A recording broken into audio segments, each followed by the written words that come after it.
Bonjour à tous, j'espère que vous allez bien. J'avais envie de vous parler aujourd'hui d'un sujet qui me semble très important. Je reçois beaucoup de patients qui ont eu l'occasion ou qui, à l'heure actuelle, prennent des antidépresseurs, parfois évidemment à juste titre, parce qu'il ne s'agit pas de minimiser leur utilité à des moments bien précis, mais il est vrai que depuis plusieurs années, la consommation a considérablement augmenté.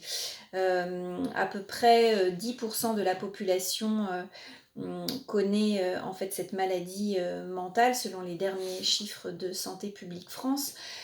Donc en tant que sophrologue, je m'interroge en fait sur les bonnes questions à se poser avant de passer à une consommation. D'abord, qu'est-ce que c'est qu'une dépression? Une dépression, c'est vraiment défini, diagnostiqué d'après des critères très précis, à la fois d'intensité et de symptômes. Ça va être premièrement une tristesse, une émotion très forte qui va au moins durer une quinzaine de jours et qui va être difficile à être régulée. Ensuite, il va y avoir une perte d'appétit avec une perte de poids dans la majorité des cas ou une prise de poids.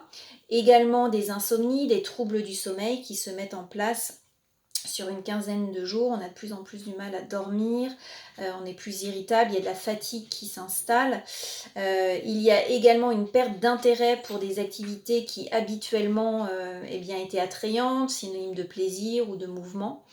Et puis enfin, dans les cas les plus graves, des idées suicidaires ou des idées noires. Donc voilà, donc ça, tout cela est très codifié, diagnostiqué par des professionnels de santé, des médecins généralistes, des psychiatres. Et évidemment que là, le traitement va être nécessaire à mettre en place, à doser, etc. Et à arrêter pour un sevrage qui, je le rappelle, est progressif. On n'arrête jamais brutalement des antidépresseurs.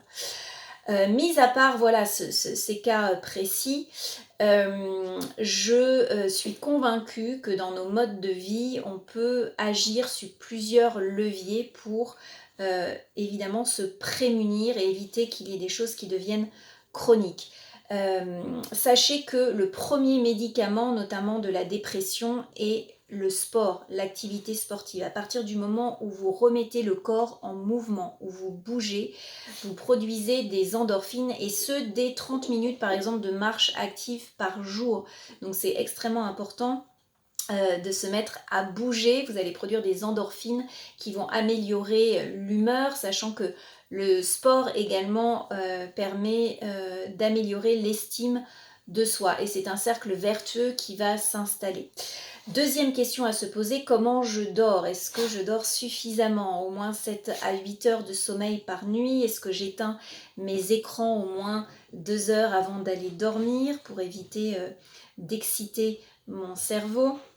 Est-ce que j'ai éventuellement analysé si je suis plus du soir ou du matin et ainsi je peux réguler à quelle heure je me couche et à quelle heure je vais me réveiller? Tout cela est vraiment très sain pour éviter l'escalade de l'irritabilité, du stress, de la fatigue chronique et évidemment se prémunir de symptômes dépressifs. Troisièmement et sans surprise, l'alimentation. Vous pouvez bien sûr soutenir votre système nerveux, notamment en boostant vos apports de tryptophane. Alors qu'est-ce que c'est que ce nom un peu barbare? Ce tryptophane, c'est un acide aminé qui est le précurseur de ce qu'on appelle la sérotonine, qui est assez connue, médiatisée, qui est l'hormone du bonheur, qui permet du moins de garder un moral au beau fixe. Et ce tryptophane, vous le trouvez essentiellement dans les produits laitiers et les œufs qui contiennent également de la vitamine D. C'est pas négligeable à l'heure où nous sommes, à savoir l'automne avec les journées qui raccourcissent.